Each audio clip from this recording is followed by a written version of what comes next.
आपको कैसे पता कि चीन अंदर आ गया था भारत के? क्योंकि आर्मी चीफ का बयान तो कुछ और है। आपको कैसे पता? आप तो कम्युनिस्ट पार्टी के प्रवक्ता हैं। अब आप ही आज कह रहे हैं सर बाहर चला गया था, सर मुझे छोड़ दीजिए एक मिनट। मैंने सर एक मिनट सर सुनिए सर सुनिए विवेक जी एक मिनट विवेक जी एक मिनट विवेक जी एक मिनट विवेक जी एक मिनट। ये विवेक जी यहाँ पे ये कम्युनिस्ट पार्टी का ऑफिस नहीं है, ये कम्युनिस्ट पार्टी का ऑफिस नहीं है। मैं आपसे एक सवाल पूछ रहा हूँ, आपको कैसे पता कि चीन अंदर आ गया? बहुत डिसिप्लिन है सर, छोड़िए डिसिप्लिन को, मारिए गोली। आपको कैसे पता? आप ये बताइए, क्या बोल रहे हैं आप? एक बात बताइए, आपको कैसे पता? आपको कैसे पता कि चीन अंदर आ गया? आपको कैसे पता, ये बताइए जी। आपको कैसे पता कि चीन अंदर नहीं आया? क्योंकि आर्मी चीफ का बयान है। आपको कैसे पता? क्योंकि आर्मी चीफ का बयान है। आप बता दीजिए। क्योंकि आर्मी चीफ का बयान है, आर्मी चीफ का रिकॉर्ड का बयान है जनरल नरवणे का। आप मेरी बात सुनिए। आर्मी चीफ का बयान है, इसलिए मुझे पता है। मत करिए, मुझे आर्मी चीफ का भरोसा है, आर्मी चीफ का बयान है। और एक और चीज बताऊं, सुनिए, मैं आपको एक और चीज बताता हूं, सुनिए मेरी बात, सुनिए विवेक जी, विवेक जी, आप, मैं इसलिए जानता हूं क्योंकि मैं जनरल नरवणे को अपना चीफ मानता हूं और मेरे चीफ ने यह बोला है कि चाइना अंदर नहीं आया। कहानी खत्म मेरे लिए। आपको किसने बोला कि चाइना अंदर आया? नहीं, क्या इंटेलिजेंस आजकल इतना फेल हो चुका है? सुनिए, मैं इंटेलिजेंस की बात ही नहीं कर रहा, मैं ये जानना चाहता हूं विवेक जी, आपको किसने बताया कि चाइना अंदर आया? या हर रिटायर्ड सर, आपको किसने बताया कि चाइना अंदर आया? आपको कैसे पता है? सर, आपको कैसे पता, ये बताओ। और अगर आपको पता है तो बड़े दुर्भाग्य की बात है। सुनिए, दुर्भाग्य की नहीं, आर्मी चीफ का बयान ऑन रिकॉर्ड है। आर्मी चीफ ने मीडिया, आर्मी चीफ, सुनिए एक मिनट, आर्मी चीफ ने मीडिया पे बयान दिया है। आर्मी चीफ की प्रेस कॉन्फ्रेंस है, ये नहीं माना सर। आर्मी चीफ की प्रेस कॉन्फ्रेंस में आर्मी चीफ ने बोला है कि चाइना अंदर नहीं आया है। आर्मी चीफ जनरल जी आ गए हैं, आपके पास जवाब नहीं है। आर्मी चीफ ने प्रेस कॉन्फ्रेंस में बोला है सर। Politicisation of army. एक मिनट, आर्मी चीफ क्या आर्मी चीफ ने प्रेस कॉन्फ्रेंस में बोला है? हम इसके आपको कैसे पता, ये बताइए। आर्मी का सर, आप ये बताइए, आपको कैसे पता है? ये नरेंद्र मोदी, आपको कैसे पता? इनके पास जवाब नहीं है। आपको कैसे पता कि चाइना, इनके पास जवाब नहीं है, इनके पास जवाब नहीं है। रुकिए, चाइना आया था, मेजर जनरल आप नहीं रोक पाए। चाइनीज आर्मी अंदर कैसे आई, ये बताओ, ये आप बताओ ना, आपको कैसे पता? विवेक जी एक सेकंड, मेजर विवेक जी बोला आपने, विवेक जी बोला आपने, मेजर जनरल जीडी बख्शी को डालिए please, major general GD Bakshi. आप बता दीजिए। विवेक श्रीवास्तव प्लीज रुकिए, आपने बोला विवेक श्रीवास्तव, आपने बोला, अब प्लीज रुकिए, अब प्लीज रुकिए। मेजर जनरल जीडी बख्शी बोल रहे हैं, बोलिए सर। LAC,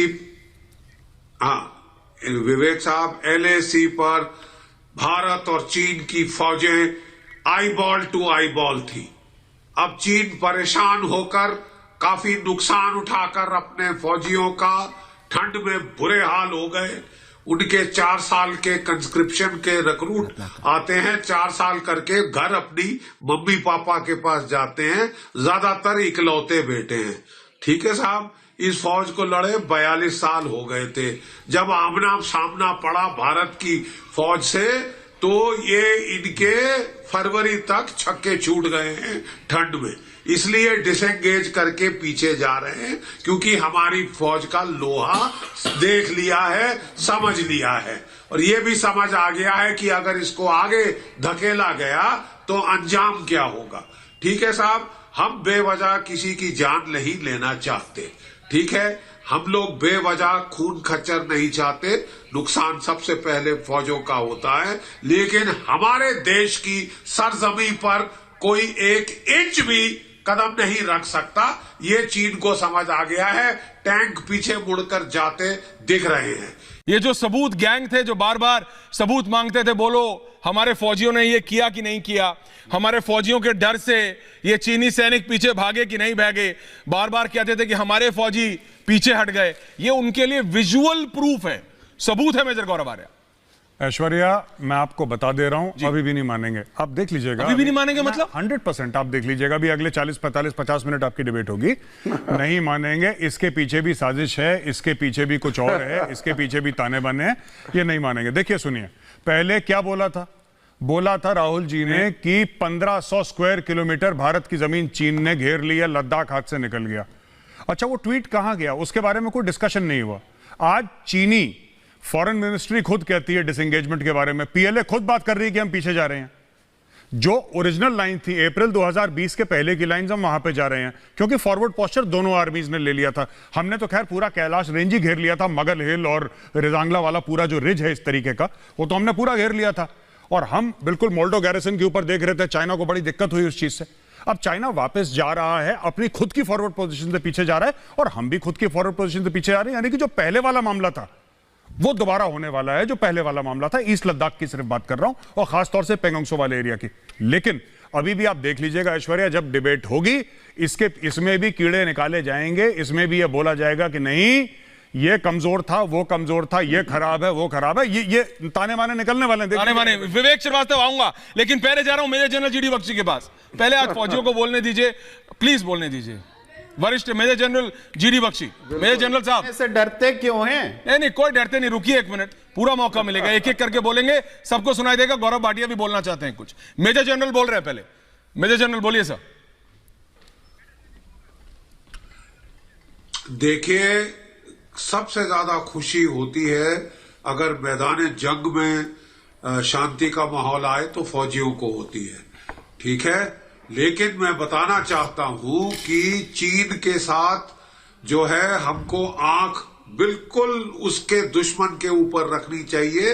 जैसे सांप जब तक मर ना जाए या चला ना जाए घर से, तो उससे आंख नहीं उठानी चाहिए। गलवान में हमको अपनी सरकार पे पूरा विश्वास है, बहुत सही। हमको अपनी सेना पे सबसे ज्यादा विश्वास है। लेकिन जो गलवान में हुआ उसके बाद we would like to be 48 घंटे वेट एंड वॉच। उसके बाद ही हम अपनी कोई खुलकर प्रक्रिया देंगे, क्योंकि चीन अगर पीछे हट रहा है तो उसके पीछे उसकी मजबूरी है। उसकी फौज की हालत पतली हो चुकी है, वो -40 डिग्रीज में। हमारे जवानों को कोई फर्क नहीं पड़ता। हमारे जवान सियाचिन में 21,000 फुट की हाइट पर सारा साल रहते हैं। 14-15 हजार की फुट की हाइट पे आके इनके दांत किटकिटाने शुरू हुए हैं। They are doing us no bloody favour. और पहले इनको वापस जाना चाहिए। We did not start this. हमने ये तमाशा शुरू नहीं किया था। They started it, they should go back. They are going back. I am happy. But मैं अपने नहीं, that is welcome. They are going back.